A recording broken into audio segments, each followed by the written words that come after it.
Welcome to the official, this is the explosive All Dogs Go to Heaven movie novelization book.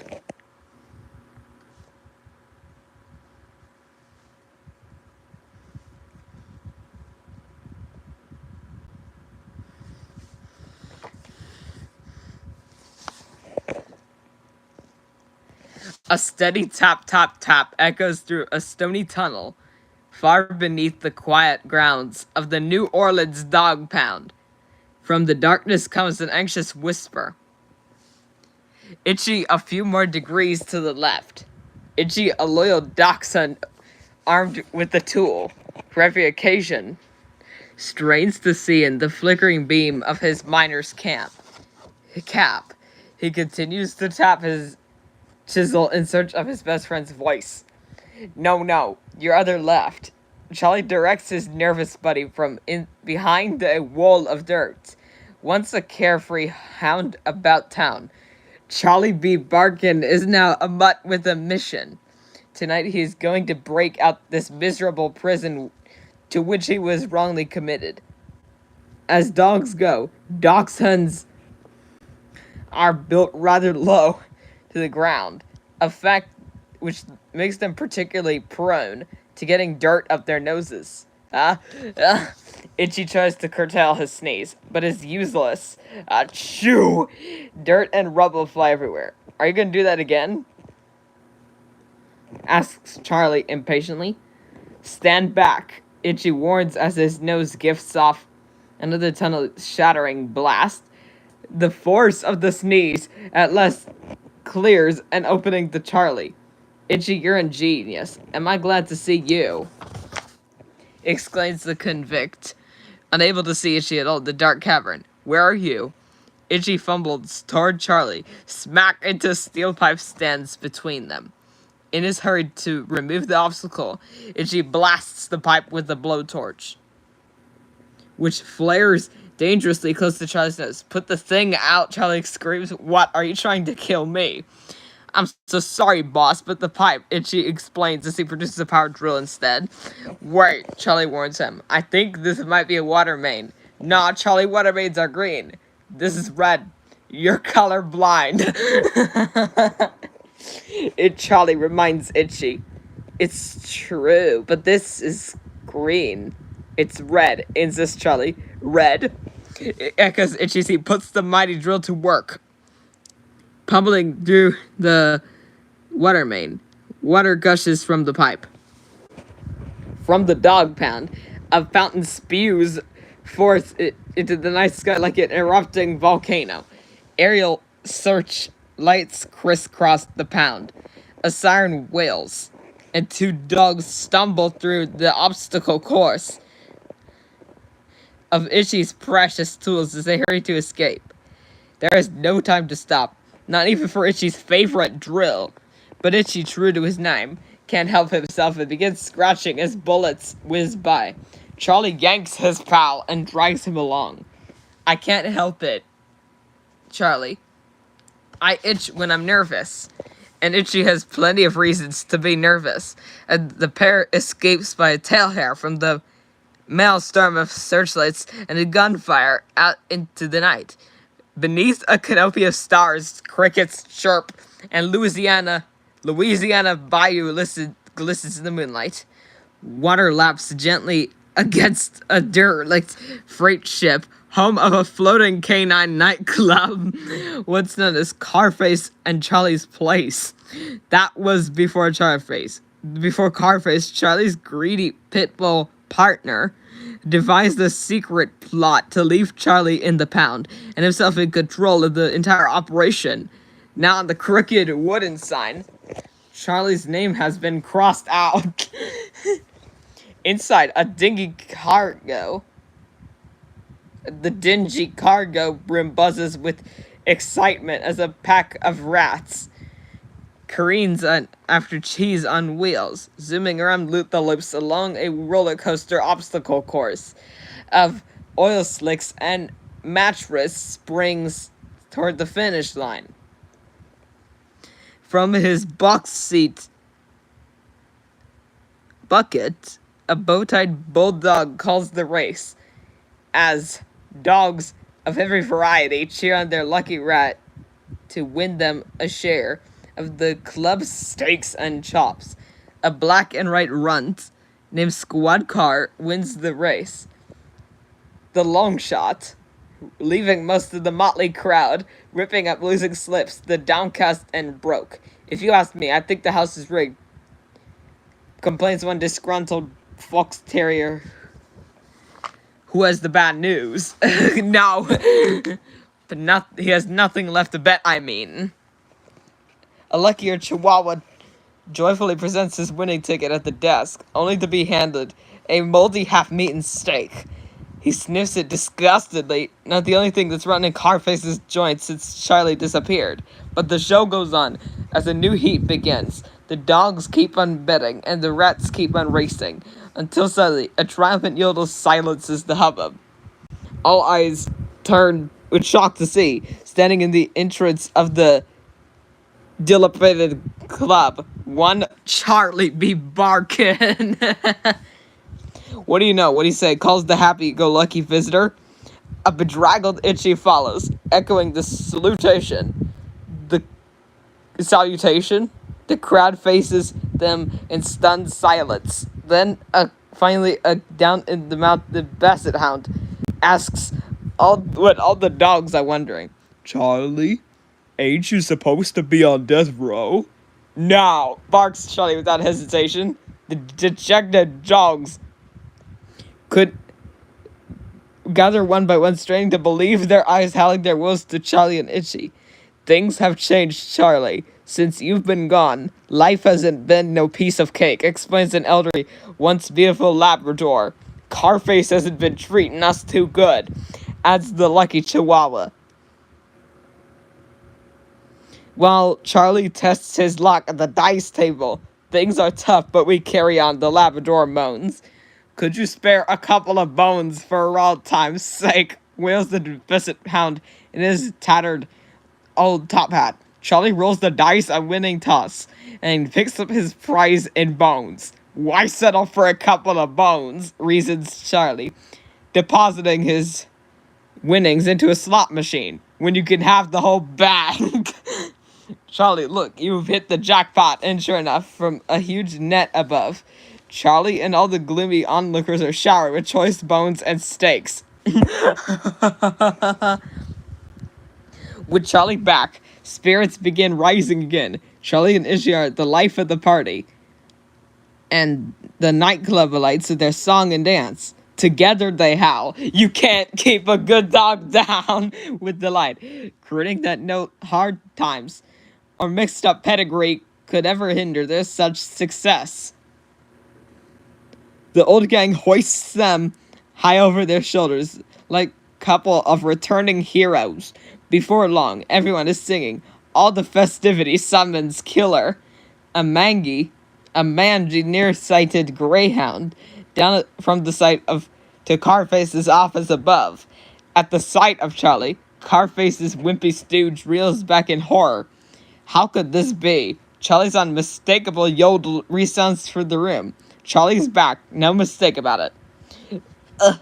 Killer slinks back into the bright lights and gleaming automobile decor of Carface's smoky upstairs office, not anxious to inform his boss of the bad news. The grumpy old pitbull is relishing a cigar in the back of his mint Model T limousine when Killer butts in to tell of Charlie's miraculous return. It's him, boss. I don't get it. I know what you're thinking, boss, but I don't know anything about this. We set him up for good. Killer, Carface's gravelly voice interrupts. I do not wish to share 50% of the business with my partner Charlie.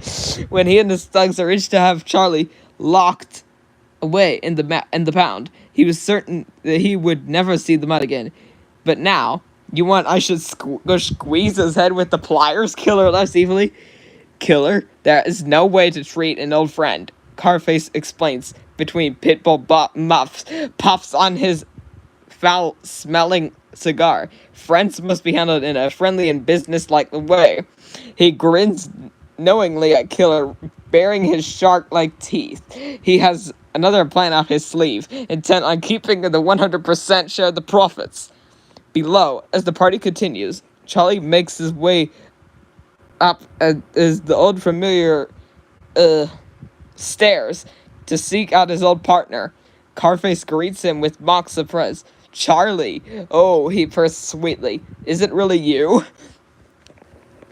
Charlie makes himself right at home beside an old radio, turning up the music and helping himself to one of Carface's precious candy canes. He compliments Carface on how well the business seems to be doing, but adds with a sigh of remorse, the customers ain't laughing.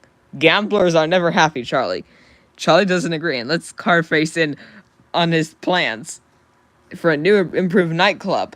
This place needs some class, a little culture, and some influence from the theater, some dancing girls. He raises the volume on the radio, snapping to the music, but Charlie lowers it. But Carface lowers it. Charlie, you're right, but times have changed. You've done time, and that's no good for business. You're a dog with a record. I was framed, Charlie protests. I know that. Carface sympathizes, as he had nothing at all to do with it. He prostrates himself before Zoe, crying fake tears. You're like a brother to me, and that's why we need to split up the partnership. Charlie's shocked by all the suggestions, still unsuspecting of Carface's true motives to be rid of him once and for all. His old partner convinces him, though, and that's why he should set up his own club in a new location where nobody will know him or his criminal record, and as undeserved it may be. And to start him off, Carface generously offers Charlie have one of his steaks, the T-bones, the porterhouse steaks, even the Mignon's. What? But in the inner chamber elsewhere on the boat, Itchy hears another story. During the reveille, Charlie's trusted friend accidentally discovered a secret entrance to a dingy back room. Now from the shadows, Itchy finds himself eavesdropping on the conversation between some Carface's goons. They argue who turn is to feed the little monster when Killer interrupts. Come on, dogs, he calls. You've got a job to do. Carface wants you to get rid of Charlie. Itchy realizes in terror that Charlie is in trouble. He screams out desperately to warn his friend, but he cannot be heard from behind the secret panel he entered. Back in Carface's office, Charlie shakes paws with his ex-partner. This is sounding better all the time. He wags his tail over the deal that Itchy knows that will never take place. Carface enthusiastically announces the new arrangement to his entourage of the goons and directs them all to take Charlie to the Mardi Gras to celebrate, with a different plan in mind. The Mardi Gras festivals are in full force. Giant floats are colorfully decorated. Fireworks illuminate the sky, and crowds dance in the streets to the music that spices the night. Finally, free from the secret compartment, Itchy frantically weaves his way through the noisy spectacle, dense with merrymakers, to find Charlie. Nearby, inside a deserted parade float, Carface is carrying out all the finishing touches of his scheme and at a send-off bash for Charlie. It is a festive group, party hats and all. I am sure that I speak for every dog amongst us in wishing you the best of luck in your new venture, Carface proclaims in his gravelly voice. And now, as a token of our esteem, we are presenting to you this lucky gold watch. The pocket watch is slipped like a pendant around Charlie's neck. Charlie is stumbling about deliriously, but manages to land a sloppy lick on the watch, and amuses himself with the quip. Takes a lickin' and goes on singing. While the gang is singing Charlie's praises, Carface whispers the final orders into Killer's ear. Take Charlie out back for the big surprise. Panting, out of breath, and she is closing it as Carface's goons direct a reeling Charlie to the end of the pier, and she is still too far away to do anything but call out Charlie's name and whisper in despair, while he helplessly watches Carface's nasty plot unfold. Killer positions is still singing Charlie on the mark at the end of the rickety wooden pier and blindfolds him. Now stay here and don't peek, Charlie. Killer instructs before joining Carface at the other end of the pier. Carface releases the brakes on the old model car and switches into gear. Slowly, it begins rolling down the dock towards his unsuspecting victim. Goodbye, Charlie. Carface chortles. The bright headlights glare menacingly as the car is set on its deadly collision course with Charlie. Itchy desperately yells, but Charlie is too slap happy to hear him, belting out the last notes of his song when the car slams into Charlie mid-yodel, sending him flying off the pier. Dog and car crash into the water with a thunderous splash. He's died as Charlie plunges deeper and deeper into the river. Bright lights and colors sparkle in fantastic display. Charlie shoots through them like a tunnel that leads finally into a strange and wonderful place. Ethereal clouds part to reveal an ornate gateway sparkling with diamonds and sapphires and rubies. Where am I? Wonders the startled Charlie. This is the Great Hall of Judgment. A beautiful whippet magically appears to greet him. Judgment? Charlie jumps nervously at the thought. And they just spelt judgment wrong. Oh, not to worry, Charlie. You'll go to heaven. All dogs go to heaven because, unlike people, dogs are naturally good and loyal and kind. Charlie relaxes and agrees. That's true. The elegant whippet, crowned by a plume of pink hair, takes Charlie on the tour of his future home. This is really a lovely place you got here. Charlie observes floating over majestic clouds where lions and lambs lie together. The whippet welcomes Charlie to a place that is ordered and calm. Everything seems perfect until the whippet points out that Charlie is dead. What? You mean I'm stone cold? I'm afraid, the whippet assures him. I can't believe it. I've been murdered. Charlie is outraged. The whippet studies Charlie's pages in the Great Hall Judgment book. I'm having trouble finding any goodness or loyalty here, but let's see. Charlie can't concern himself with that. All he can think about is Scarface. He killed me. There's a mistake been made here. Charlie pleads in this case with the beautiful dog, as he is adorned with a robe and a halo passing by cherubs. My time is not up yet. Oh yes it is. There's no mistake about that. The whippet tells Charlie as they float up in the layers of clouds where countless clocks are ticking and chiming. See, this watch is your life, and it's stopped. Oh, can't you just wind it up or something? Charlie ponders hopefully, while slogging off his heavenly accoutrements. And send you back? Oh, we mustn't do that. No one's ever allowed to go back. The whippet encourages Charlie to stamp his paw print in the book of records, where everything about him, past and future, is on file. You mean there's no surprises or anything? Remarks the disenchanted Charlie. Heaven is a wonderful place, the whippet enthuses. No surprises, moans Charlie again, before asking the whippet to dance. Together they waltz on a cloud, as Charlie mourns the wonders of heaven. Everything is so lovely here, so planned, so ordinary, and that's what's driving me crazy. Charlie recounts all the exciting plans he still has in store. Adventure, love, surprises, heaven, leaves him nothing to look forward to. He longs to return his old life, and even though he doesn't like to steal, Charlie realizes that switching the watch Carface gave him for his heavenly watch is his only chance. The whippet is so charmed by Charlie as they glide through the cosmos of shooting stars and cratered moons that it is too late when she realizes that he is up to no good. Charlie, what are you doing? Behind his back, Charlie's rewinding his watch. Charlie, don't wind that watch. As the whippet screams his name, there is an explosion of light. Charlie is catapulted back through the colored tunnel of life to Earth. The haunting voice of the whippet echoes behind him. You can never come back. A coughing, gasping, half-drowned Charlie pulls himself out of the water and onto the pier, starting a sleeping cat. He shakes the water out of his faltering watch, which glows from its perch out of his neck. echoing the whippet's final words of warning. Charlie's having none of that. He slams the watch cover shut and begins his painful journey through the bleak, rainy night to Itchy's ramshackle junkyard toolshed. Surrounded by a clutter of tool and car parts, Itchy whimpers in his sleep, and he believes Charlie's horrible accident is in a dream. In his nightmare, Carface is now wrapping his hands around Itchy's neck to choke him. Is relieved to wake up that it's fine out it's only Charlie shaking him. Itchy, it's okay, little buddy, it's me, Charlie. Charlie, it's you. I saw Carface and he was grabbing my neck. Rambles a jittery Itchy only to stop mid-sentence and add quite calmly, "Oh, hi, Charlie," before shrieking. As if he's seeing a ghost.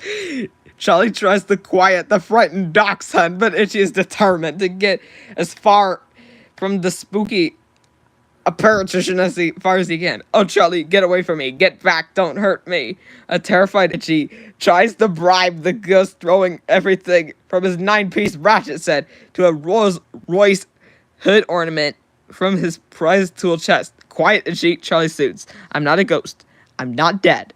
Itchy is not buying this news and continues to scream as loud as he can. "Shut up, Itchy, I'm alive. Look, do ghosts have fleas?" Charlie comforts Itchy with positive living proof that he's a real live dog. He plucks a critter off his back and flips it onto Itchy's nose. "Charlie, it's really you, but I saw the car, the river, and it's your lifeless body flying through the air," Itchy sobs. "Itchy, what can I say?" Charlie chuckles. "It wasn't my time." Now that he has Charlie back, Itchy can't stop hugging him and shouting for joy. Charlie shushes him. He wants the news of his return kept quiet, figuring out that if Carface thinks he's dead, it will be much easier to get with his double-crosser. Itchy has no desire to go up against Carface and tries to persuade Charlie that they should go far away. "We should share a nice little place in the Himalayas. They got gambling. They got races. They even got a town called Tibet. You know, Tibet." I don't prove it. Charlie's more interested in figuring out how Carface's operation got bigger without him. How Carface's operation got bigger without the brains of his outfit. "Yeah, he's got something up his sleeve." Charlie thinks out loud. "Yeah, a gun," says Itchy. Itchy has a pretty good idea what Carface does have, and doesn't mind giving Charlie an inventory. Carface has got thugs, and they got muscles, knives, and he's got a monster in the basement. "Monster?" Charlie repeats with interest. Monster. Perhaps he could unravel the mystery of Carface's success. How strange. A monster.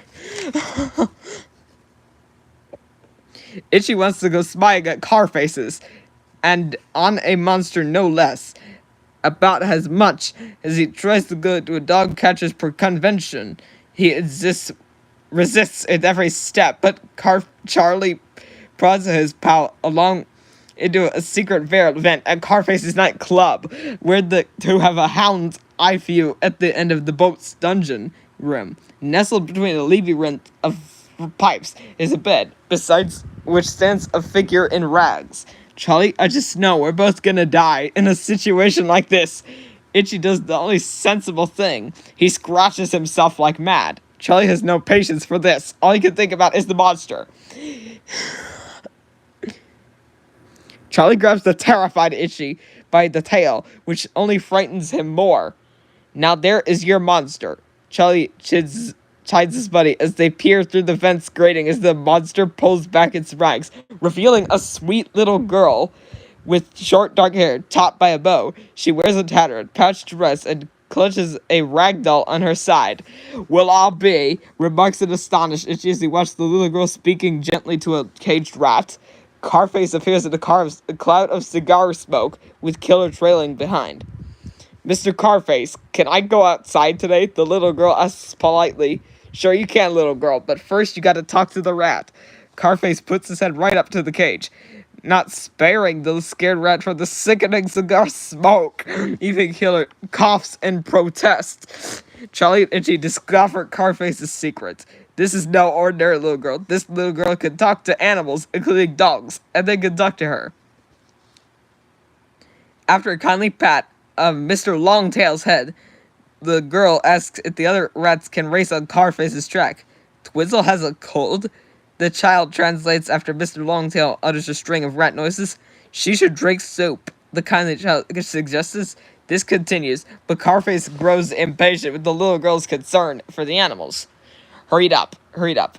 I'm sorry, the little girl murmurs before getting the one question Carface cares about. So who do you think will win?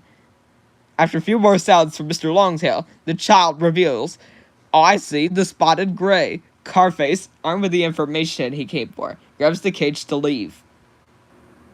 With this kind of inside knowledge on the rats, the conniving pitbull has a tremendous advantage over the gambling customers. Shift the odds on the spotted gray and feed the kid.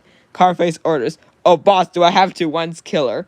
But Mr. Carface, you said I could go outside today. The little girl looks up sadly at the departing dogs. The door slams behind them, leaving no doubt the little girl's not going anywhere.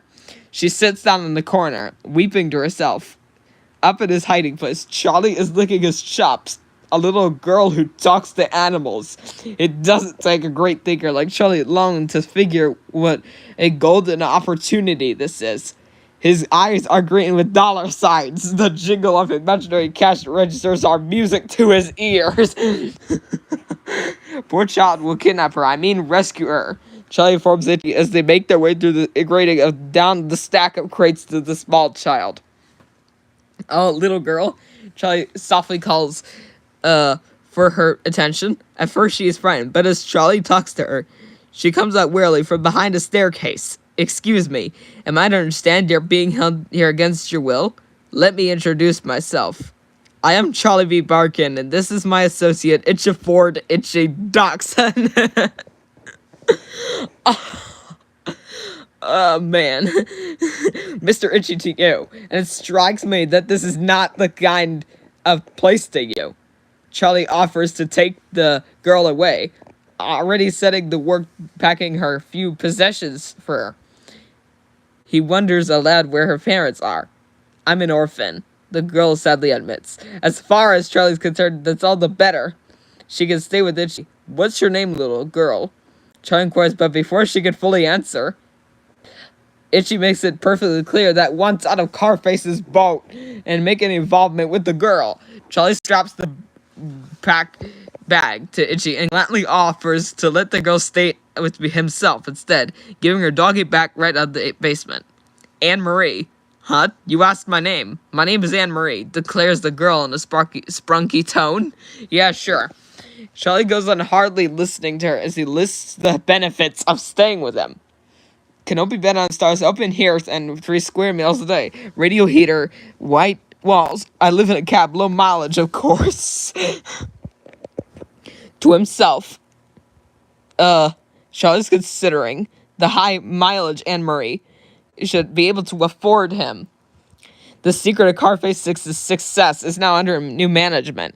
Carface is not a happy pit bull when he learns that his golden goose has been stolen. Through clenched teeth, Carface makes himself understood, loud and clear to Killer. I love that girl, and I want her back now. Killer slinks away, not about to dispute Carface's sincerity. This scene is definitely more peaceful over by the junkyard where full moon glistens over the line of rusted out cars. Leading over to Charlie's scattered but cozy taxi cab. All the comforts of home are here, including an old Victrola which plays a soothing jazz number to fit the mood. Charlie is telling a bedtime story for Anne-Marie. Itchy is not impressed. Never mind that this book is upside down, but is it a copy of War and Peace? Charlie B. Barkin is improvising his own version of Robin Hood. This sheriff is a real bimbo. What say we knock him out and take for the gold? Not for ourselves, but we give it to the poor suckers who got it in the first place. Hey boss, where'd you get that stuff? Itchy grabs the book. What kind of hood is this? Giving dough to the poor and without taking a cut. I like this story, Mr. Itchy. You would. Itchy accuses Anne-Marie. Shut up, Charlie whispers to Itchy. I'm trying to get the little brat to sleep. Charlie polishes out the story of Robin Hood and Maid Marianne in another sentence or two, and announces it's bedtime. Then, tossing an old quilt over Anne Marie, he draws a curtain which separates the front and back seats. Itchy and Charlie sit beneath the star-speckled sky outside the cab and talk a little business. Itchy is still nervous about the whole deal, with Carface looking for the girl. It's like sitting on a time bomb. With a relaxed, Charlie calms his pal. Carface ain't gonna look for her here. He thinks I'm dead. Remember. Now gets his legs. Alright, we make this little time bomb to the horse track and make ourselves a fortune. Horsey's giggles Anne Marie, who is obviously not asleep. Next to Charlie is dismay. Itchy and Charlie arrange to meet bright and early the next day. Charlie hops into the back seat of the cab and tosses a pillow to Anne Marie. Just as he settles down, he hears a small voice. Charlie, would you please tuck me in, please? With as good-natured a smile as he mustered, Charlie briskly tucks her in. No sooner has he done this than, Charlie, may I please have a good night kiss? This request is a little harder for Charlie, but he finally musters the daring to give Anne Marie a half-hearted lick. As soon as he back out behind the curtain, he wipes out his snout and quietly voices his disgust. Yuck! Thank you for rescuing me. Anne Marie sweetly praises Charlie as he closes his eyes. An annoying chorus of squeaky springs can be heard from the comfortable seat as Anne Marie tries to get comfortable. Squeaker? Charlie points to Anne Marie. Knock it off. I'm sorry. Anne Marie apologizes, but in a moment she crawls beside Charlie, unable to take his nap on the front seat. A desperate Charlie trades places with her. Anything to get some sleep. Charlie finally settles down, only to hear the silence broken again. Dear God, thank you so much for my new best friend, Charlie. Charlie tries everything to ignore the prayers, and thank you for sending him to rescue me. He peeks his snout through the seat, quite annoyed. And God bless Mr. Itchy, and God bless Charlie. Amen. Oh, and please help me find a mommy and daddy. The little girl's magic has managed to infect Charlie for a moment. As she finishes her prayers, the brazen old mutt is feeling a bit quite like a heel. But even so, he's relieved when he's quiet. A sleepy Anne Marie wanders between yawns. Charlie, do you think you could help me find a mommy and daddy? Kid, I'll help you find the lost city of Atlantis. Just please go to sleep. As the moon shines over the sleepy junkyard, it seems Charlie has at long last gotten his silence. Almost, Anne Marie's urgent whisper pierces the night. Charlie, I have to go to the bathroom. Chapter 4. It is a glorious morning at the fairground. Horses can be heard whining inside the bright red roof racetrack stable. If the night before Charlie was having a hard time getting Anne Marie to sleep, he is having a hard time now getting her to talk to the horses. Maybe the horse is too stupid to talk, Itchy suggests, for stating that motion. A bay mare by the name of Stella whines loudly and whacks Itchy with the toss of her head, which sends him reeling. Charlie is anxious to know what the horse's name means. What'd she say? You sound just like Mr. Carface. Anne Marie accuses Charlie as he turns her back on him. Charlie is mortified to be prepared to his double-crossing ex-partner. What? He's a criminal. Did he read you stories? Charlie pleads, but Anne Marie avoids him. Charlie struggles to find reasons why he's not like Carface. Did he give you a comfortable bed? Did he kiss you goodnight? You're talking to Charlie here. I rescued you. With the sudden inspiration he has, and besides, we're giving money to the foreign.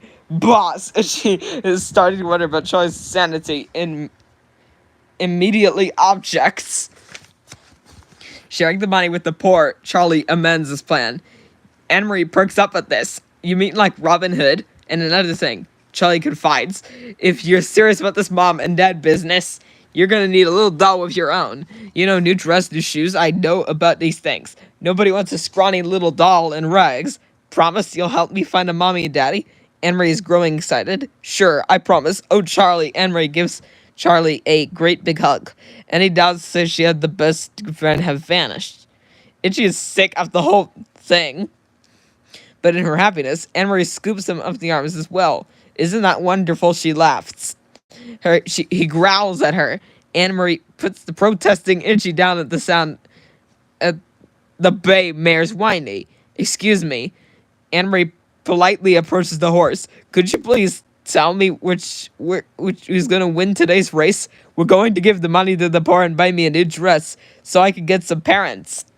The stylish grim mare neighs her approval and tells Anne-Marie it's the Grand Chahi will win because it's his birthday. Anne-Marie repeats this for Itchy and Charlie. The two dogs stare at the Grand Chahi in disbelief. The Grand Chahi is a broken down plug horse who can't even keep the flies away. But you mustn't tell, Anne-Marie whispers. It's a surprise.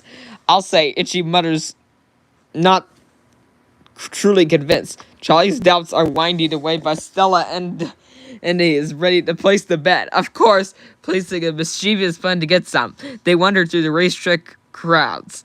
All we need is a couple of bucks, Charlie figures. A couple of bucks, echoes Itchy.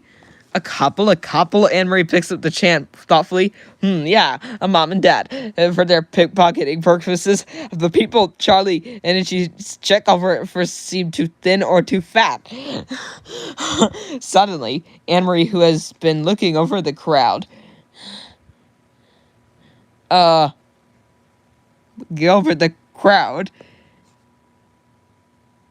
for parent material shouts, oh look, Charlie, they're perfect. A young, well-groomed couple stands talking to each other several yards from Anne-Marie.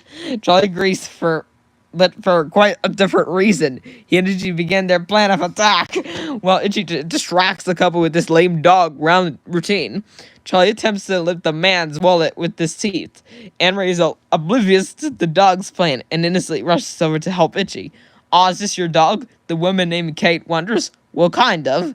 Anne-Marie replies. Itchy lets out a howl that startles everyone, allowing Charlie to grab the wallet, and the two dogs disappear into the crowd. Anne-Marie calls her after Itchy with great concern. Seems to be just fine. The man named Harold reassures her. What's your name, little girl? The lady asks kindly. Anne-Marie, she informs them coyly with a curtsy. Pleased to meet you. Anne-Marie goes on, hoping to make a good impression, but then she glances down to notice her red clothes. I'm getting a new dress, she informs them. Oh, that's nice, dear. Where are your parents? Kitty, of course, obviously more concerned with that Anne-Marie's clothes.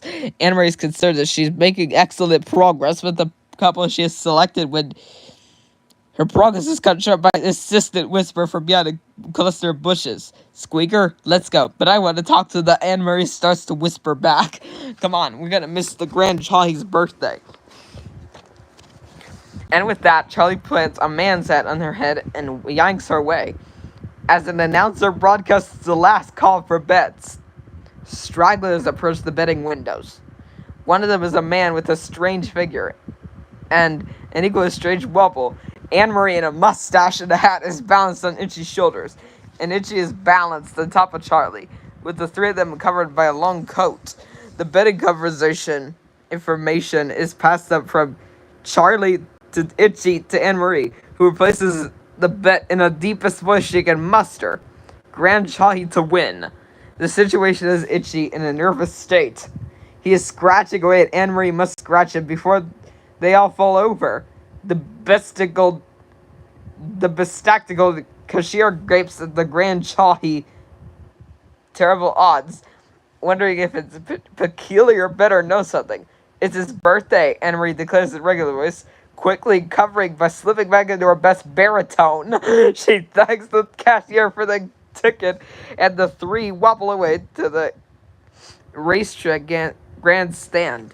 A trumpet blasts the per-race fanfare. The race will begin at any moment. Anne-Marie is licking an ice cream cone. Most of it is dripping on two dogs inside a coat. Suddenly, they're starting the bell rings. The gates open. The horses are off. The Grand Chahi manages to read his post backwards. So what's this bookmark doing here? And as of that, we're not enough to the new stallion in the race. The posh Lord Reginald, who does not know about the Grand Chahi's birthday surprise, is doing his best to win. It does not look good for the Grand Chahi, but Anne-Marie believes him and cheers him on. Come on, Chahi, you can do it. It's your birthday. Yoo-hoo! The mare Stella catches up into Reginald. Jolly good day for a race. What? Reginald exchanges his pleasantries with this clip British accent. What? Stella wastes no time in telling Reginald exactly what her southern draw and the stallion's pace slows on the spot.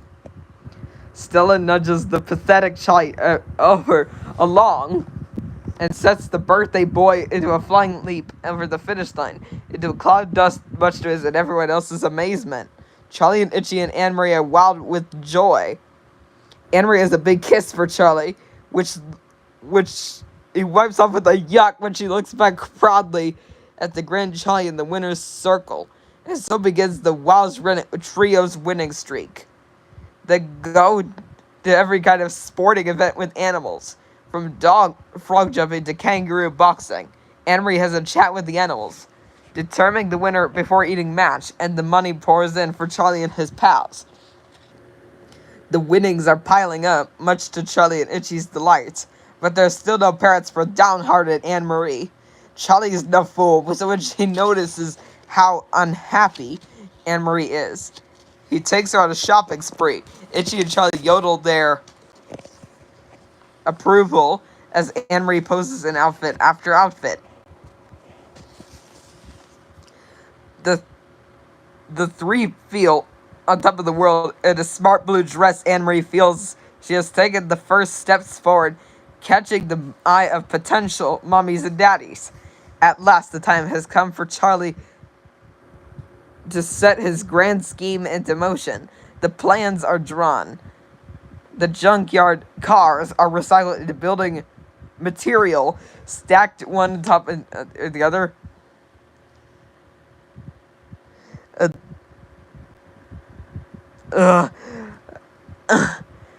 Other for the construction of Charlie's Gala nightclub. Itchy and his beloved tools received their best workout ever. At last, the big moment has arrived, and Itchy flips an electric switch. A welcome sign for Charlie's place lights up, and Christmas lights sparkle to the pinnacle, where colored beams alight the sky. The regulars are all there for the opening. Lights flash and dancing girls line the stage. A red comfortable serves as the bar where the old-timers gather, having more fun other than a car faces club. Charlie sports a party hat, and while he admires himself in a car mirror, he notices one satisfied customer, Anne-Marie. She's dressed in a ragdoll dress and holds her suitcase firmly in one hand. What's this? What are you doing? I'm leaving, a furious Anne-Marie announces. You said you were going to help the poor and didn't. You promised to find me parents. You didn't even look. All you do is gamble, and it isn't right. Charlie looks quick. If he doesn't do something right things to Anne-Marie, she is about to walk out the door.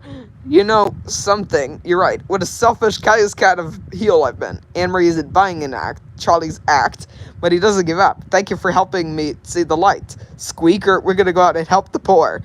Always quick to forgive her best friend, Anne-Marie sighs. Oh, Charlie, before planning, reacts with his usual yuck look. Itchy has witnessed all this and is growing steadily more distressed. Hey, boss, what is it with you and this little kid? We got a business to run, you know. Wiping off the kiss with the bar towel, Charlie explains, Itchy, we gotta keep the little kid happy, right? Charlie, Itchy, and friends are singing, You Can't Keep a Good Dog Down. Anne-Marie is talking to animals. Charlie learning the do's and don'ts of heaven from the Whippet. Charlie in his taxi cab home, reading a bedtime story to Anne-Marie. Carface planning to get Anne-Marie back from Charlie. Charlie and Itchy take Anne-Marie shopping. Charlie and Flo watch as Anne-Marie introduces herself to the orphan puppies. Charlie and King Gator sing a duet. News travels fast. Good for some, and not so good for others. Carface is watching as the hungry piranhas in his pit devour a hunk of meat attached to a rope, and the second it hits the water, the bone that is pulled back out has been stripped clean. Carface is pleased. The next in line, who to be set down into the pit, is Killer, who is hanging upside down. Carface is seething. He blows smoke in to kill his face as he hisses. Charlie's alive, and I know he's got the girl. Killer, this is strike 2. You're out. No, wait, boss. Killer persists slightly. I get one more strike, boss, honest. Carface makes up his own rules, and Cody orders his goons to lower Killer into the pit. Nothing personal, Killer. It's business. Killer continues to plead as he is lowered into dark pit, with the razor-toothed piranhas jumping below. Carface has sadly come to realize that he wants something done right to do, that he wants something done himself. How to handle Charlie. He wonders, knives, poison, car don't work. Something very special. Killer desperately screams as the piranhas snap at him. Boss, pull me up. I got a gun. Gun? Carface is interested and growls, what do you mean we have a gun?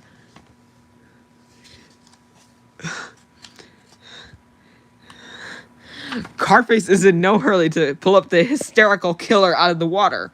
What kind of gun? At last, Carface's Killer hoisted back up until they are face to upside down face. A Flash Gordon term atomic ray gun, boss. Ray gun. Billows of smoke pour from Carface's devilish grin, accompanied by a most sinister laugh. A spooky cackle is heard from an old abandoned stone church, surrounded by a graveyard beneath gnarled trees. Who does his evil deeds in the shadow dark of night? The Phantom does. The set-embodied voice laughs as a strange shadow lurches up the long, dilapidated airs of stairs. Then a familiar voice, huffing and puffing, says, these are some of the poorest people I know. It's Charlie and Anne Marie. And Charlie is balancing 5 flat boxes on top of his head as their heads peer over the top step. They see the dozen members of Flo's puppy orphanage transfixed on a radio horror show in a time-worn room cluttered in with mismatched second-hand furniture. The sound of a creaking door and a loud scream from the radio sets the puppies to yapping nervously. Charlie breaks the tension by calling out, hey, anybody here order a pizza? Charlie, the delighted puppies greet their pal. This is soon followed by a chorus of squeals for pizza in no time. The noisy puppies are dispersing into good cheese and tomatoes and olives and anchovies. Anne-Marie and Charlie laugh at the messy scene. Charlie tries to be heard from the confusion. Hold it. The puppies look up as Charlie continues. I want you kids to meet a very special guest, Anne-Marie. Still giggling a bit, the ever polite Anne-Marie courtesies. Pleased to meet you. The puppies that pause for a moment. The eye up the visitor, but then dive back to attack their pizza feast. Flo is the caretaker of these fun orphan pups is an elegant fur-colored collie. She can't help but laugh too. Hello, Charlie. It's nice of you to come by. We don't see much of you anymore. Well, you know how it is. I mean, I got a business to run. One of the little pups covered in cheese is anxious for seconds of pizza and gets Charlie's attention by the teething playfully on his leg. Uncle Charlie, the young beagle asks, can I have some more? Charlie's only happy to indulge the puppy and shoves the whole box at him. This sets the puppies to fighting over the pizza that is left.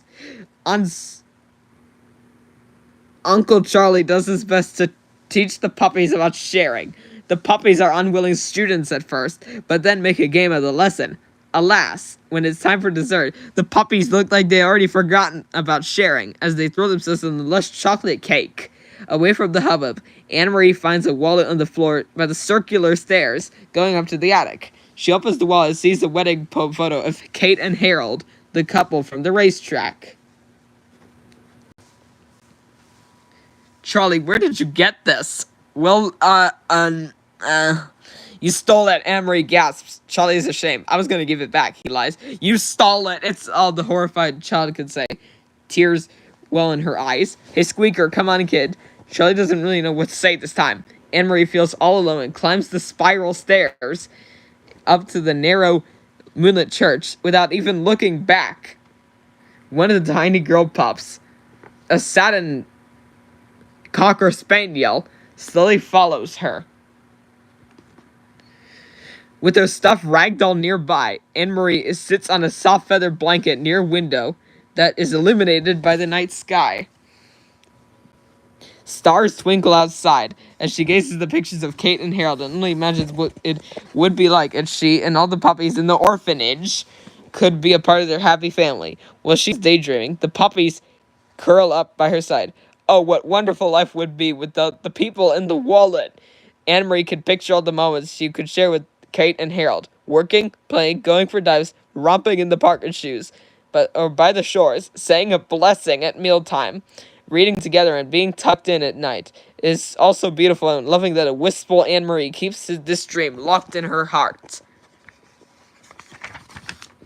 These all kinds of dreams, daydreams are the pleasant dreams which Anne-Marie, drifts off to sleep by that night. And there are dreams that are not so warming. Bad dreams. Charlie is also asleep at the old church.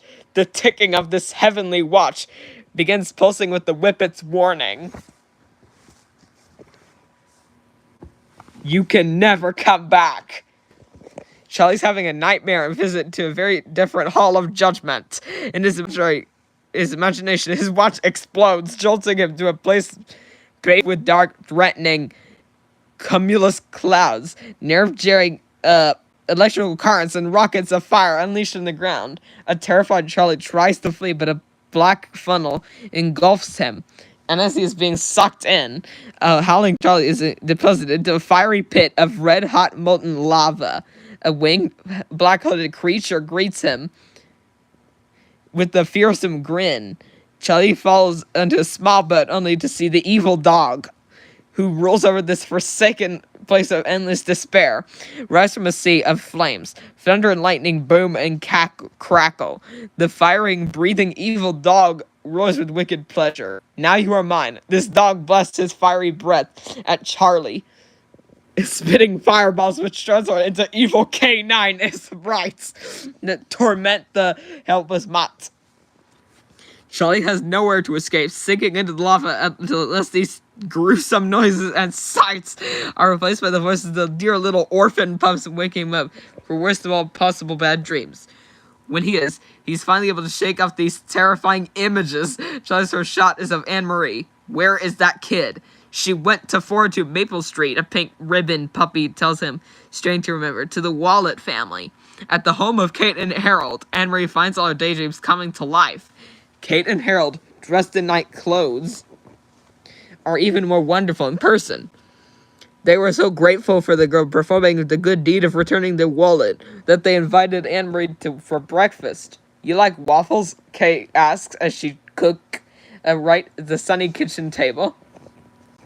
Anne-Marie has a mouthful of the delicious breakfast but managed to answer. Oh yes, very much thank you. No, thank you, Harold says over his open newspaper, thinking about the return wallet. This is the most beautiful house I've ever seen, Anne-Marie compliments between chews. Well, thank you, Anne-Marie. Where do you live? Kate inquires as she serves Anne-Marie over wall and pours syrup over it. I live with Charlie, Anne-Marie explains as her eyes grow wide, watching the thick syrup cover the waffle. He's my dog. Ah, Kate explains. But what about your parents? I don't have any parents. Then where do you stay? Harold wonders, becoming more concerned. With Charlie in the junkyard, Anne-Marie says, matter-of-factly taking another mouthful of food. Oh my, Kate murmurs to herself. Anne-Marie, you sit right here. Kate meshes to Harold for it come to her as she gets up from the table. Honey, come with me. The worried couple stand outside the kitchen trying to figure out what to do. Anne-Marie can see them from the breakfast table, but is distracted by a loud psst. She opens one of the bay windows from the garden outside and hears another psst from down in the bed of daisies. Oh, Charlie, Anne-Marie gushes. Harold and Kate are really wonderful. They weren't upset about the wallet. They gave me real waffles with butter and syrup. Really? Charlie chuckles nervously. That's great. I'm glad to see you found a home for yourself. Do you think so? Anne-Marie asks hopefully. Sure. In fact, I just came over to say goodbye. Goodbye? Anne-Marie realizes that Kate and Harold are stiff competition for him. So he really lays it on. Well, I guess you won't be needing me anymore. Maybe you could stay too, Anne-Marie suggests to a dejected-looking Charlie. No, I couldn't stay. I don't want to spoil it for you. They don't want a dirty old dog like me in a nice clean house like this. Charlie looks at Anne-Marie, trying to appear as pathetic as possible. But Charlie, Anne-Marie protests, don't worry about me. Charlie insists, although that is exactly what he wants. I'll make out somehow. He has its voice fading. He hacks out a worrisome whooping cough. By the way, you are one of the best friends I ever had. He coughs out the final zinger. Enjoy your waffles. Charlie, wait. Anne-Marie desperately calls after him, climbing out the open window. Anne-Marie could never desert her best friend, not even for a dream. Carface and his thugs have been tailing Charlie, and now they're following him and Anne-Marie as the two stroll to the fruit displays at the open-air French market. Without a care in the world, they will soon be feeling otherwise. Carface, dressed in an army helmet, as Charlie in the sights of Killer's ray gun. Alright, a little more to the left, Carface orders Killer, who's bouncing the gun. I don't want to hit the girl. Steady, hold it. When Charlie's entered in the gun's sight, Carface sneers and gleefully bids farewell. Goodbye, Charlie. Bursts of light explode around Charlie as he is zapped by the Flush Gordon thermal atomic ray gun. Oh no, Charlie! Cried a shocked Anne-Marie as the ray gun blasts her pallet demolishes the barrel of apples behind him. Got him, crows the satisfied Carface. Anne-Marie shakes Charlie, calling his name. Slightly dazed, but still alive. Charlie collapses his heavenly watch, which is merely nicked, and exclaims, "Woo, you beautiful little ticker." But there's not a moment to lose. The two have to move fast to escape from the menacing gang. Come on, we gotta get out of here. Charlie urges as he scoops Anne-Marie onto his back and runs. He's getting away. Carface barks. Fire! Killer fires it, but the weapon shoots out of control, puring the fruit and vegetables and the displays and everything else in its way. Killer can't turn the ray blasts off, leaving Carface and his goons scrambling and dancing to avoid being hit. Morons! I'm surrounded by morons! Carface rages as Charlie and Anne-Marie disappear over the vegetable stalls and duck into a warehouse. Charlie and Anne-Marie hide down in a broken wooden theater storehouse that is crammed with the stage props and costumes. When it seems the ghost is clear, they surface each decked out in a bit of colorful finery. You okay, Squeaker? Asks Charlie, wearing a fire hydrant over his head and draped in strings of pearls. Anne-Marie emerges atop wearing a plum Peter Pan hat. Oh, Charlie, I thought they shot you. So did I. But Mr. Carface doesn't know who he's dealing with. But I got a plan of power of my own. I gotta take care of him right now. Charlie paces across the rickety floorboards. And there ain't nothing or nobody that's gonna stop me. Charlie snaps his jaws to show that he means business. The floorboards creak and groan worse than ever, starting to shake apart beneath his weight. Uh-oh. Walk softly, kid. Charlie warns Anne-Marie that she steps over him. Not softly enough. The floorboards give away with a crash as they plummet into the hole, along with a trail of theater props. Anne-Marie's and Charlie's screams echo a long way down. They land with a splash in the darkness below. Only an occasional drip of water punctuates the silence of this underground swamp. Surrounded by moss-covered rafters and rubble, I'm accumulated by the years. My watch, where's my watch? Frantically, realizing that he lost it during the fall, Anne-Marie, who is developing a cough, is more concerned about where they are. I don't know, but we gotta find that watch. A terrified Charlie starts splashing about in the ankle-deep water as he desperately searches, racing around hysterically until he hears the comforting ticking. At last, the ticking suddenly stops. Goodbye, Anne-Marie, Charlie sighs. He's concealed to his fate and lies down in the water. Charlie, where are you going? Charlie, Anne-Marie shakes him. Now there's the sound of multiple ticking. This has Charlie confused. There it is, Charlie exclaims as he sees his watch bouncing along in the water. It is carried by an unseen power. What's going on here? Charlie, exclaims Anne-Marie as the two are levitated away in the same manner as Charlie's precious watch into the pitch black shadows of the swamp. Where they can see again, the two find themselves prisoners of the tribe of chanting, drum-pounding pygmy rats dressed in a superstitious garb of teeth and bones. Hundreds of tiny torches are flaming in the eerie background cavern. underground cavern. Charlie and Anne-Marie are locked in rotten cages, which swing from a long rope. The rhythmic chanting and grunting sounds stronger. Something is going to happen. This cage is moving along. Charlie, with great effort, just manages to grab his watch before the cage is dropped over by the edge of the village onto the shore, heaped with bones from the past sacrifices, much to his dismay. The thud from the fall causes Charlie's watch to be separated yet again. The pink and purple pygmy rats stand at the edge of the watch, where a high wooden platform to wait and watch. A gong is surrounded. It reverberates ominously. A pair of massive bamboo gates into the water. A huge figure can be seen under the surface of the water, honing in on Charlie and Emery like an enemy submarine. Charlie, what's moving in the water? I don't know. Charlie's voice is quivering when he sees a gigantic reptilian tail snaking around. When the biggest alligator imaginable rises to the beach, Charlie resigns. Squeaker, we're gonna die. The crowd shakes as King Gator trounces toward his victims with massive, jaw-ringed feet. He wears a bone through his nose, a festive necklace of feathers, and a tiny can for a hat. The monstrous reptile grunts contently with every booming step. Ignoring Charlie's plea for his watch, he trots right over it. Chapter 6. King Gator stalks right up to the cage. Ah, you look like a tasty New Orleans canine gumbo. Croons the alligator's deep bass draw.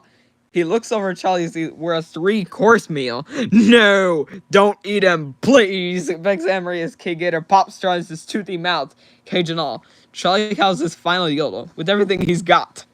Ah, King Gator is enchanted by his dinner's dulcet tones and takes Charlie back out of his mouth. How could you expect me to eat a voice as sumptuous as this? Charlie can't hang the watch back and run his neck fast enough. King Gator continues to sing praises of Charlie's voice, so thrilled by it that he smashes his massive tail on the ground. The earth shakes and sets Anne-Marie's cage flying into this water, freeing her. Oh, what do you call that voice, little fella? That a baritone or a tenor? King Gator doesn't really care as long as they can make music together. Ah, sweet harmony! The alligator transforms the cavern with his singing into a sparkling, colorful Hollywood musical set, and together, the duo declare that they will always be musical brothers. This is for you, mama! The hip gator calls to Anne-Marie as Charlie pass her, but Charlie notices his little friend looking rather pale. You okay, Squeaker? At first, Anne-Marie can only cough, but then she murmurs, Charlie, I don't feel good, as King Gator belts out a big finish to the song. Charlie and Anne-Marie are safely escorted out this wonderful passage of the belly for their musical friend. Fun! This is my favorite scene from the movie. I love that. It's definitely a big-lipped alligator moment. While Anne-Marie and Charlie have escaped with one close call to another, Itchy is about to have his own close encounter of the worst kind. Itchy has been managing in the booming business at Charlie's place while Charlie is away. After another busy night, he's cleaning up the bar and calls to Rocky. Relief Jocko on guard duty. I need some help in here. Rocky? With every unanswered call, Itchy becomes more concerned. Rocky? Jocko? But the answer that greets Itchy is the looming hulk of Carface climbing into the counter, staring at them. Where's the girl? Carface demands with a shuddering Itchy. I don't know. I think you do. What do you think, boys? Carface seeks opinion from his thugs, who now gather around the cartoon bar with Itchy is trapped. Please don't do this, Itchy pleads. Carface is holding him around the neck. Oh, Charlie, Itchy whimpers, feebly wishing his power were there. Oh no, this is a bad idea. To Charlie, with love, Carface proclaims, then flicks open his razor-sharp claws to engrave the message. Itchy squirms around as best he can to avoid living a living telegram. The situation has grown worse for Anne-Marie's health. She is very sick, and Charlie has taken her to Flo at the abandoned church at the chance she can help. She's burning up with fever, Charlie. She could have pneumonia. Flo worries as Anne-Marie moans. You think she needs a vet? Charlie, she's a little girl. She needs a doctor. A doctor? I don't know any doctors. Charlie's worried too, and he longs to do anything he can to help Anne Marie. I'll find one. From downstairs, a battered Itchy hollers weakly in search of his friend. Charlie, are you there? Hey, be quiet. Little squeaker's sick and needs her sleep. Oh, you're breaking my heart. Don't go breaking my heart. Itchy limps along. Maybe you want I should go upstairs and kiss her goodnight? Then Charlie knows his friend's condition. Itch, what happened to you? What happened to me? You want to know what happened to me? He continues angrily. Carface happened to me without 50% of his thugs. Itchy painfully mains his way up the stairs to Charlie. That dirty rat. I'm sorry, Itch. I really am sorry. Well, look what else happened while you're sidetracked. Itchy directs Charlie to look out a broken arched window. See that? The two gaze at the dense plumes of smoke filling the sky for the burning ruins of Charlie's nightclub. That's our place. You were gonna fix Carface. Well, he fixed us. Charlie stares in silence as his dream explode into flames. Itchy can't take this no more. All the grievances that he has kept to himself since Charlie's return now from pouring out. See, boss, it's gone too far. You wanted revenge on Carface, and I said no. Please, let's just get out of town. But I stayed because you're my friend. And then you wanted to kidnap the girl, and I said, this is crazy, but I helped you anyway. We gotta dress the girl and read her stories, and then she could feed the poor. And the whole, while I'm thinking, and the whole while I'm thinking, this is stupid. She's gonna get killed, but I stay, because I'm your friend, tonight. And she breaks down tearfully. Tonight, Charlie, he tried to kill me, and he was out gallivanting with this girl. I say we should lose the girl, get out of town, Charlie, you and me, call it even. Charlie sympathizes with his friend, and he still wants to destroy Carface and his empire. Itchy, now the casino's gone, we gotta start all over. We need the girl more than ever. Itchy is so close to tears, but he interrupts. No, boss, you're crazy. It's not business anymore. It's personal. Come on, Itchy. Sure, it's just business. You're in love with this girl. You've gone soft. You care about her. All this yelling has awakened Anne Marie, who's slowly descending from the stairs to the attic. Charlie will say anything to keep Itchy on his side, and so the last thing he would admit are his feelings for Anne Marie. So determined that he is not, to show how much he cares, that Charlie raises his voice to protest, but Itchy jealously knows this is true. I don't care about the girl. I tell her things now and then. I even pretend to be her best friend, but it's baloney. I thought it was your best friend, Itchy points out, hoping for Charlie to agree. You are my best friend, Charlie shouts, it's just business. It's always been business. I'm using this girl, and when we're done with her, we'll dump her in an orphanage. Is that okay with you? Itchy didn't mean for it to go this far. Sure, boss, he says meekly, anything you say. Oh. Itchy realizes Anne Marie has been standing behind them, clutching her rag doll, listening the whole time. She has overheard everything. The tears in her eyes give way to sobs. You're not my friend. You're a bad dog. Squeaker. Charlie is horrified and hangs his head to shame. He calls after her to explain. But this time Anne Marie isn't waiting around anymore. There's stories. She's been betrayed. Anne Marie Squeaker, he calls out as she walks briskly to the stone steps and out of the church into rainy night. He follows her, running through the graveyard, searching frantically. He spots Anne Marie's stuffed toy that just is set aglow by a flash of lightning. In that instant, Anne Marie screams, Carface! Charlie realizes that this foe must have gotten as far as on Anne Marie now.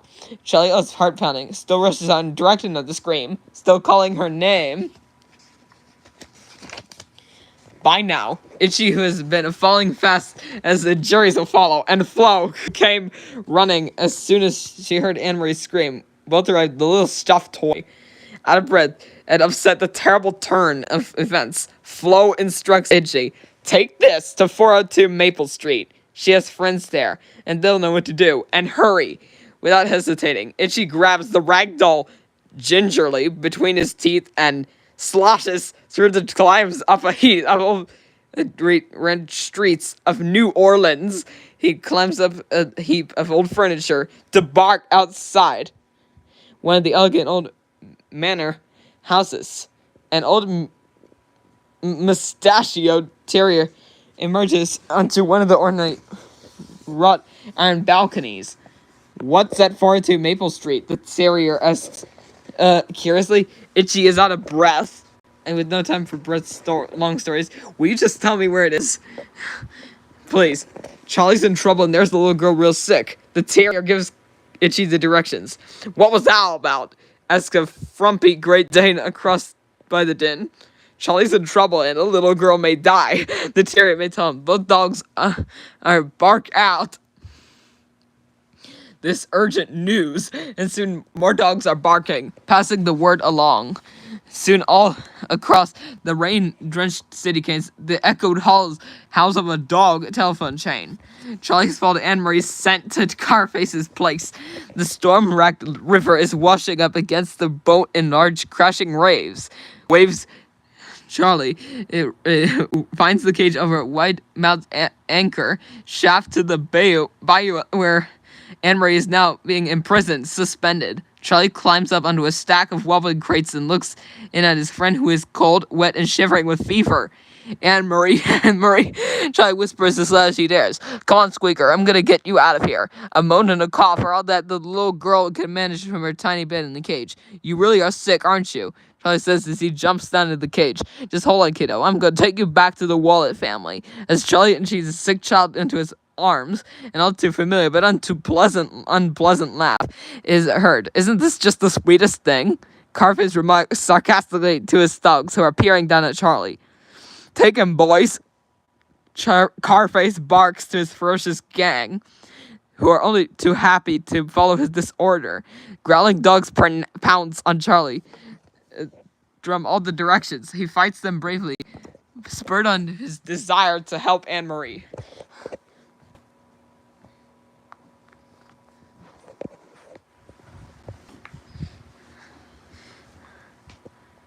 Get the freight on the guns of McDonald's. Okay,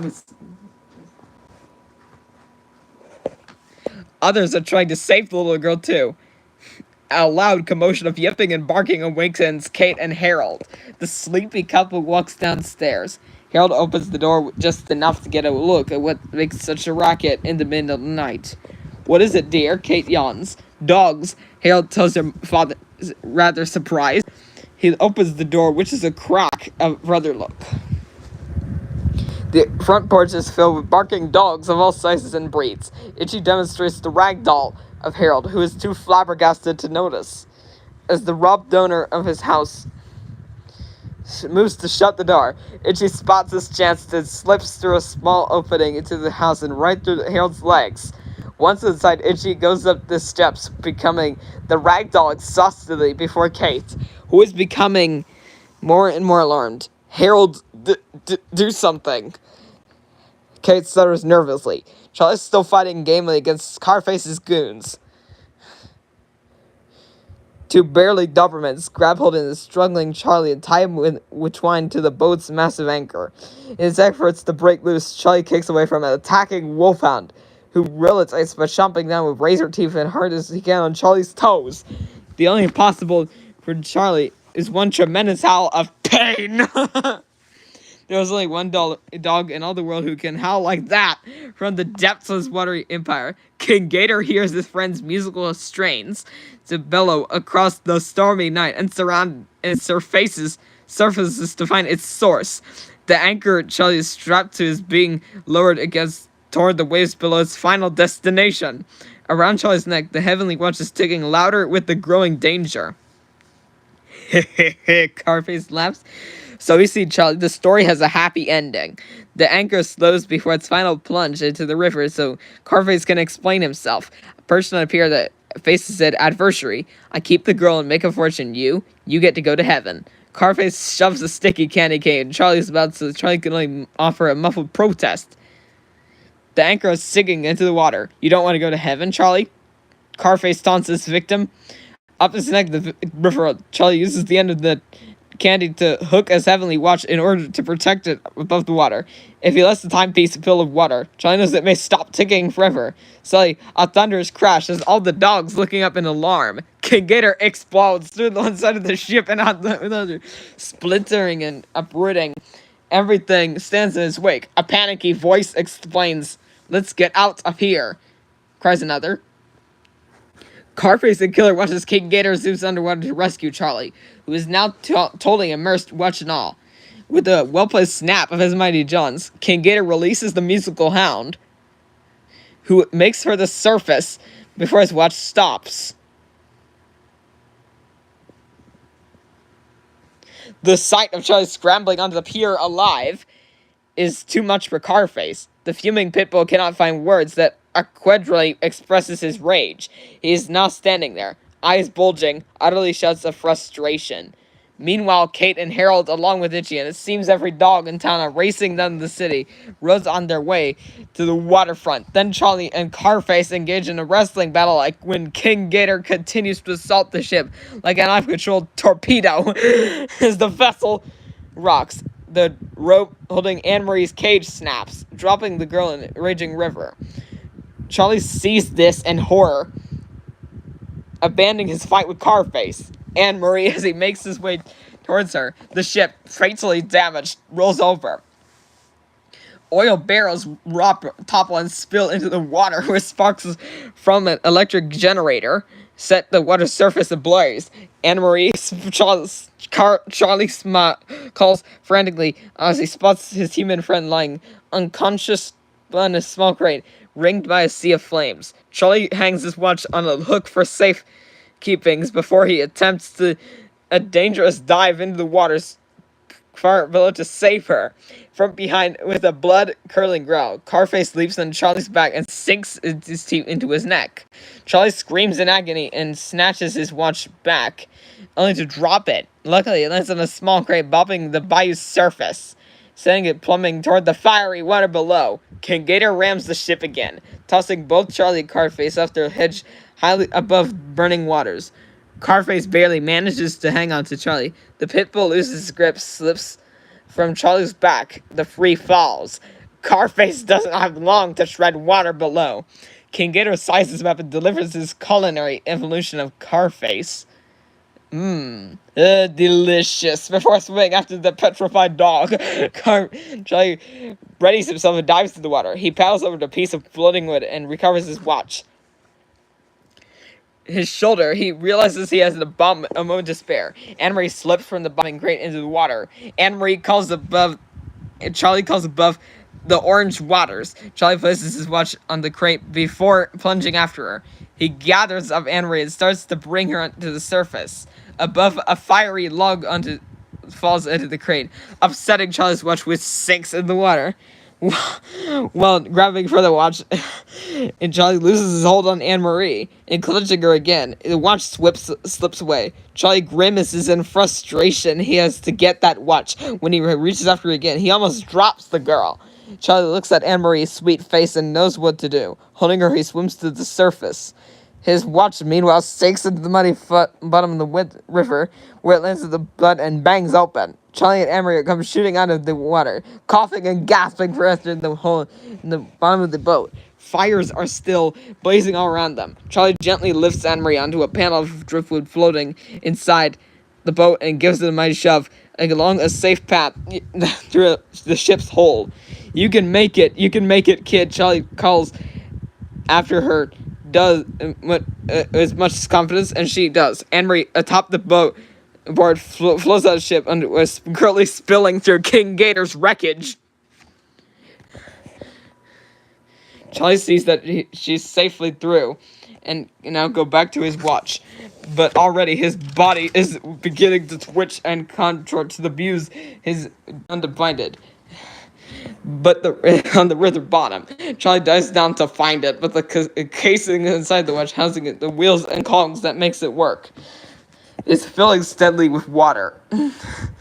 The ticking of the watch starts to slow until the gears are totally drowned. The ticking sputters to a stop. The wreck of the boat is once that Carface and Charlie's place is finished off by a final magnificent explosion that lights up the night, slipping finally beneath the churning sea. Itchy and his troop of dogs arrive in time to see the smoke and remains of a ship disappear.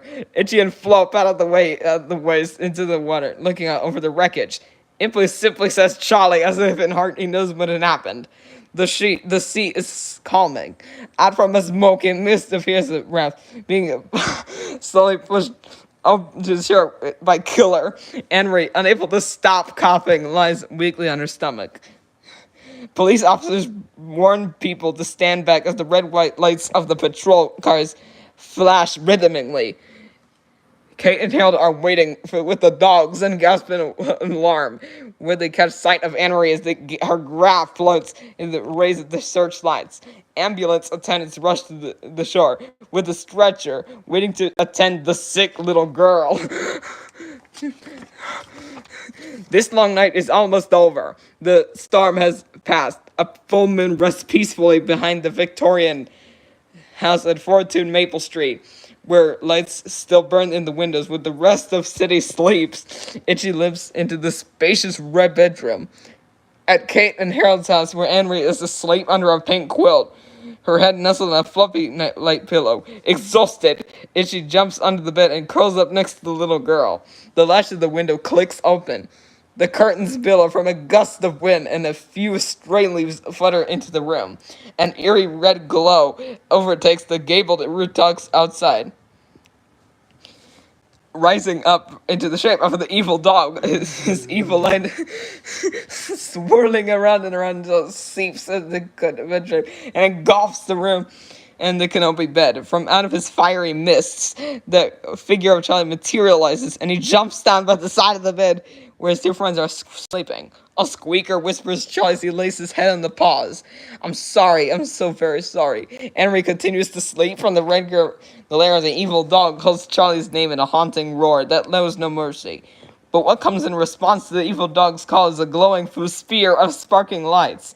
This glittering presence confronts the force of despair and gloom. Suddenly, the image of the demon explodes. The harsh red gives way to a gentle blue glow that sparkles across the city into the bedroom where Anne-Marie sleeps. The room is bathed into the soothing aura of the twinkling lights. Now a very different voice calls to Charlie. It is filled with peace. Charlie, you can come home now. You said an astonished Charlie starts to speak as he recognizes the voice of the Whippet from the Great Hall of Judgment. Charlie, you gave your life for her. Come home. But what about Anne-Marie? Say goodbye, Charlie. Charlie's overcome with emotion. He has much to say to Anne-Marie. He has so much to say to Anne-Marie. There is so much in his heart that he has never told her. Slowly he reaches out a paw to her and then jumps onto the bed. He gazes at her, not knowing where to begin. Anne-Marie yawns and her eyes open. Her eyes widen in joy and seeing her friend. Charlie, Anne-Marie is sleepy but pleased. Yeah, it's me. How you feeling, kid? Okay, how are you? I've come to say goodbye, Charlie tells her, doing his best to be strong. Where are you going? Just on a little trip? Listen, Squeaker, I want you to do something for me, alright? Anne-Marie nods against her pillows. I want you to take care of Itchy. Just while I'm gone. You've got a home now, and he doesn't have anybody. Anne-Marie reaches out to hug Itchy and Charlie. This little pal, his little pal will be okay. Don't worry, Charlie, I will. Great. Charlie clears his throat, not quite knowing what to do next. Then he pats the sleeping Itchy and bids him farewell. Goodbye, little buddy. Anne-Marie throws her arms around Charlie and lump in her throat says, Oh, Charlie, I'll miss you. She kisses Charlie on the tip of his nose. Charlie nervously clears his throat again, but does not wipe away this last kiss from Anne-Marie. I'll miss you too, Squeaker. Now you go to sleep. Anne-Marie settles back into bed. Charlie, will I ever see you again? Charlie, his eyes fill with tears, and the reflected image of Anne-Marie puts on a brave front. Sure you will, kid. You know that goodbyes aren't forever. Then goodbye, Charlie. I love you. Anne-Marie says, having complete faith in the best friend she's had. She pats him tenderly. I love you. These words touch Charlie, and swept by emotion, he can barely reply. He steadies himself in nuzzling his face as so close as he can to Anne-Marie's whispers. I love you too. Having finally admitted this, Charlie can hardly bear to leave the girl, but when she yawns, he reluctantly pulls himself away. The comforting light has been waiting patiently for him. Now leads him to the open window and fades into the distance. Charlie turns his head for one last look at Anne-Marie. A cascade of glistening Orange light fills the sky. Charlie, come home, the whippet gently calls to him. Charlie leaps into growing brightness. Against the sparkling mouth firmament, Charlie is once again floating contently on his own private, private pink cloud near the whippet on hers. Almost contently, that is. The heavenly choir is just a bit too tame for Charlie's taste. Hold it, hold it, hold it. I know we're dead up there, but sounds the music. Come on, heat it up a little bit. The choir follows Charlie's suggestion as soon as the place is jumping. Charlie be barking as a dog with pizzazz wherever he is. A familiar, gravelly voice creates an ugly disturbance. Yeah, I'll get that gator if it's the last thing I do. Roars a hoppin' mad car face as he rips off his heavenly wings and robe at the entrance to the great hall of judgment. Judge touched the clock, and you can never come back since the words the whippet still enclosed with a bubble of light. Shut up! Carface and Malza already busy tampering with heavenly timepiece. Putting outside her polite attempts to reason with Carface, the whippet trails it with all the fury she can muster, yells, I said touch that watch and you can never come back! A happier and wiser Charlie adds with a knowing wink. He'll be back!